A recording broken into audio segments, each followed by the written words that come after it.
He always said you should do this and I should do this because of Krishna.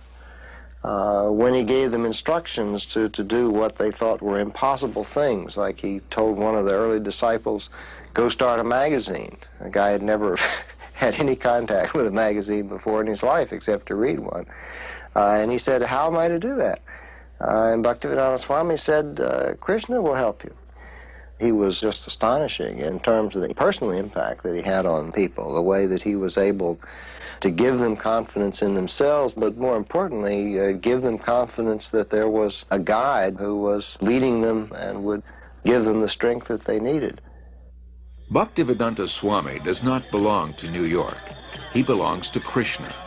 So when a few of his followers invite him to San Francisco, he goes and introduces the freewheeling youth to Krishna, his ancient culture, his spiritual food, his eternal chant, the way to stay high forever. In the heart of the hippie movement, Haight-Ashbury, Golden Gate Park, and in the hearts of the hippies, the Hare Krishna mantra resounds with unimagined potency.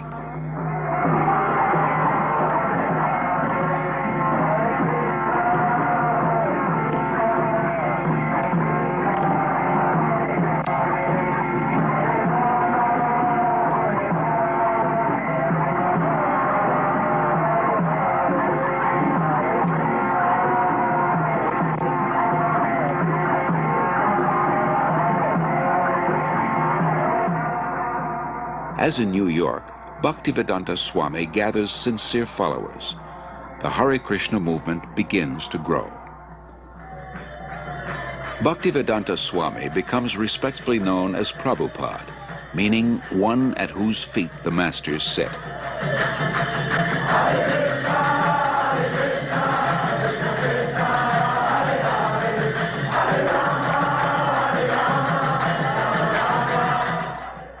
From Montreal, Prabhupada sends 6 disciples to open a temple in London. Yamuna Devi Dasi remembers. So we went to London that fall, and although we had no permanent place of residence and we were completely dependent on Krishna, somehow or another, by the enthusiasm that Srila Prabhupada had given us in Montreal, we were able to make contact with George Harrison, who was a member of the Beatles at the time. And he was such a pleasant person to be with. He so much appreciated the Hare Krishna mantra that he immediately said, let's make a 45 record. So we'd cut a record, and he was very pleased with it, did a little background music on it, and it was released, and Apple organized tours for us. We went to Germany and France and had television coverage.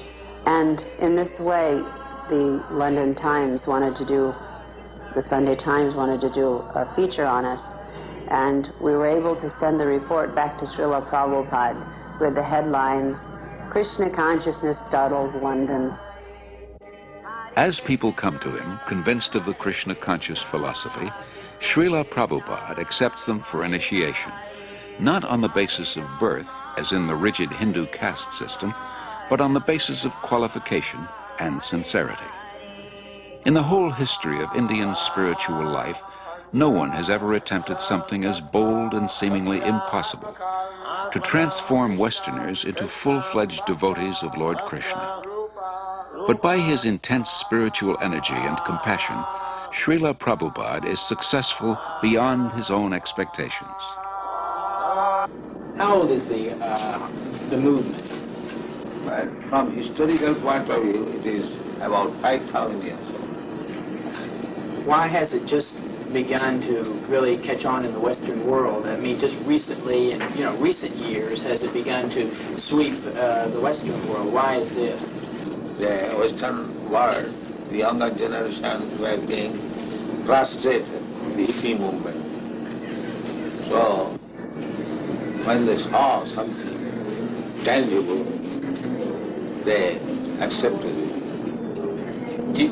What things would, if everyone in the United States believed in Krishna to the extent that you do, what would happen to this country? How would it be transformed?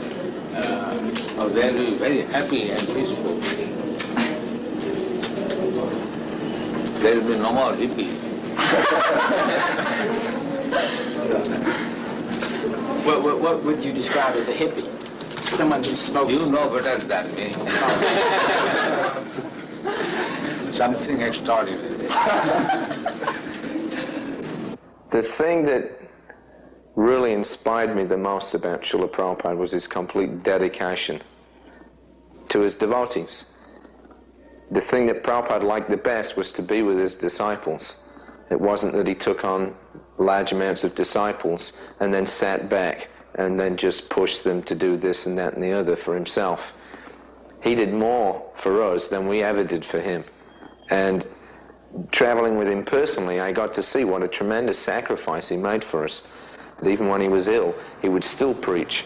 He would still be concerned. He would still be asking after how things were going in the society that he created, how were individual disciples doing. He always had time also to look to our personal needs. He was very concerned. Prabhupada wasn't aloof. All he really wanted was us to reciprocate the love that he gave to us. And if we reciprocated, he would give us more. So my personal experience with Srila Prabhupada was that I found in him a person that I could actually genuinely, fully give myself to. In Srila Prabhupada's eyes, Krishna consciousness is not an armchair philosophy or a part-time religion. It is a way of life, a transcendental culture that can end man's political, economic, and social problems. To realize his vision, Srila Prabhupada circles the globe 14 times in 12 years, inspiring his followers and discussing Krishna consciousness with all interested persons. His door is open to everyone. Actually, nothing is private property. Everything belongs to God. Rather, we have stolen God's property and claim it my property. Like in Australia. The Englishman came here, but is that the property of the Englishman? It was there. America, it was there. And when everything will be finished, it will be there. In the middle we come and claim it is my property and fight. To revive the Krishna conscious tradition in its full richness, Prabhupada envisions God-centered, self-sufficient farm communities based on the principle of plain living and high thinking. The first such community begins on 133 acres in the hills of West Virginia. Prabhupada calls it New Vrindavan, after Krishna's place of pastimes in India. In 1972, Srila Prabhupada begins a Krishna-conscious primary school system in Dallas, Texas. Srila Prabhupada very practically introduced a primary school system to teach children self-realization along with regular studies. This means that the Gurukul system is unique in that the educators are themselves free of vices. We could hardly find an institution where the faculty members are free of loose sexual relationships, intoxication, smoking, although they may have good credentials academically. That would be rare to find. But in Krishna consciousness, the teacher must also be on the platform of pure devotional service, because the children are very impressionable and they'll learn whatever their educators are actually doing, not just what they're saying. So these were some of the principles that Srila Prabhupada introduced in Gurukula.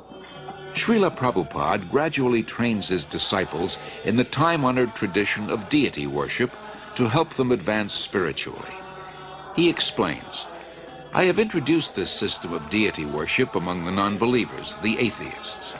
Krishna cannot be understood with our present senses, but by his kindness he agrees to personally appear as the deity to accept our service. When we are attracted to the beautiful form of the deity, we will forget our attraction for material things. And as we serve the deity, we will develop pure love of God. Then our lives will be successful."